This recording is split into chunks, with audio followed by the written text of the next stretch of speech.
Coba bayangin deh, sebuah konflik yang terjadi ribuan kilometer jauhnya di Timur Tengah, ternyata bisa nentuin harga mie instan di warung dekat rumah Anda. Kedengarannya aneh ya, tapi itulah kenyataannya, itulah kekuatan dari efek domino ekonomi. Nah, sekarang kita bakal bedah gimana satu domino yang jatuh di sana bisa berimbas sampai ke piring makan kita di sini. Oke, pertanyaannya simpel aja. Kalau sampai Amerika Serikat dan Iran beneran perang, siapa sih yang bakal jadi pecundang terbesarnya? Pikiran kita pasti langsung tertuju ke salah satu dari mereka kan? Iya iyalah, siapa lagi?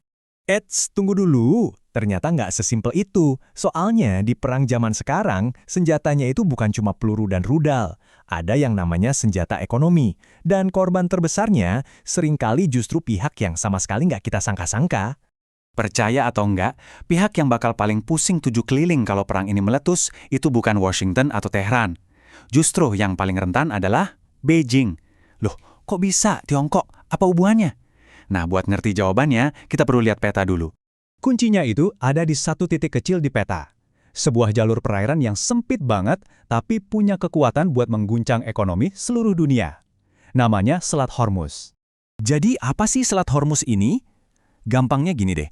Ini tuh semacam jalan tol super sibuk, dan jadi satu-satunya pintu keluar buat sebagian besar minyak dari Teluk Persia biar bisa sampai ke seluruh dunia. Nah, yang bikin ini jadi krusial banget itu angkanya.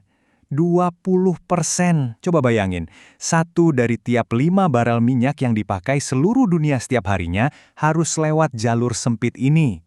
Ini benar-benar titik paling vital di peta energi global. Analogi ini pas banget sih. Selat Hormuz itu ibarat urat nadi utama buat ekonomi dunia.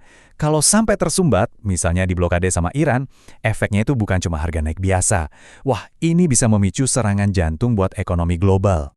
Dan inilah dia rudal ekonomi yang sesungguhnya. Satu blokade aja di Selat Hormuz bisa bikin harga minyak dunia meroket.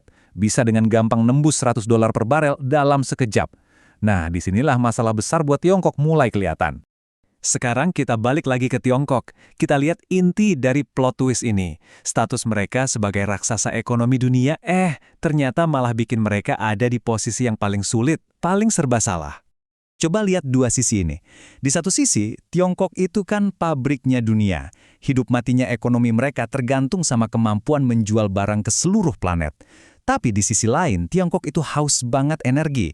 Mereka butuh beli minyak dalam jumlah raksasa buat menjalankan pabrik-pabriknya itu. Yuk kita urutin alur mimpi buruk ekonomi Tiongkok ini satu persatu. Pertama, harga minyak selangit bikin ongkos produksi mereka meroket. Logikanya, mereka naikin harga jual kan? Nah, masalahnya, di saat yang sama, daya beli orang-orang di seluruh dunia justru lagi anjlok karena inflasi. Hasilnya, ya jelas, permintaan barang-barang buatan Tiongkok langsung terjun bebas. Akhirnya, barang cuma numpuk di gudang, dan mesin ekonomi mereka bisa macet total. Oke, itu tadi kan masalahnya Tiongkok. Terus, apa urusannya sama kita di Indonesia? Nah, sekarang kita tarik ceritanya lebih dekat lagi ke rumah. Gimana caranya getaran dari krisis yang jauh ini bisa sampai ke dompet kita? Coba kita bayangin skenario terburuknya. Harga minyak dunia tiba-tiba, boom, tembus $150 per barel. Angka ini bukan lagi mustahil loh kalau ada krisis besar. Terus, apa yang bakal terjadi sama kita? Setidaknya, ada 3 dampak utama yang bakal langsung kita rasain. 1. APBN kita bisa jebol karena subsidi BBM jadi bengkak luar biasa. 2. Investor global bakal kabur ke aset aman, kayak dolar, yang artinya nilai rupiah kita bisa makin melemah. Dan yang ketiga, yang paling berasa di kantong kita semua, harga-harga barang kebutuhan pokok bakal naik. Dan inilah dampak paling nyatanya. Waktu ongkos kirim global naik dan dolar makin perkasa, bahan baku buat bikin mie instan favorit kita pun jadi makin mahal. Yap, krisis di Timur Tengah itu benar-benar bisa terasa sampai ke mangkok mie instan kita.